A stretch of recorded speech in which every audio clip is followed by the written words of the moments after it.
পরাবে দান, নারায়ণ পরামুক্তি, নারায়ণ পরানতি, নারায়ণ পরাবে দান, নারায়ণ পরাৎপরা, নারায়ণ পরাগতি, নারায়ণ পরামুক্তি, নারায়ণ পরাবে নারায়ণ পরাৎপরা, নারায়ণ পরামুক্তি, নারায়ণ পরাগতি। নারায়ণ নারায়ণ নারায়ণ।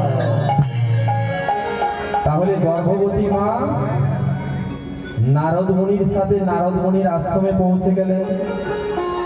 ওমা, বিষয়বস্তুটা কি শুরু করেছিলাম? সকলেই প্রহ্লাদের কাহিনী জানি, কৃষ্ণ ভক্ত, কিন্তু অসুরের পুত্র কেমন ভাবে কৃষ্ণ ভক্ত হলো এটা নিয়েই তো আলোচনা। দেখুন কিভাবে হলো।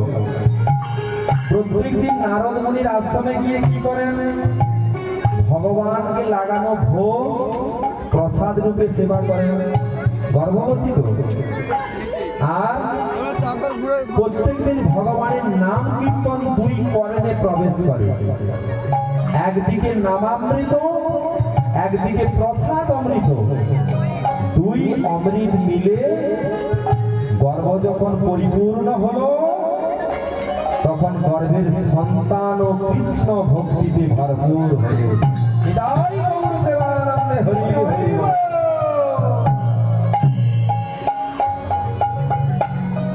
ওমা, মায়েদেরকে বলি এবার শুনুন। আজকের বর্তমান সমাজে যদি কোনো মা গর্ভবতী হন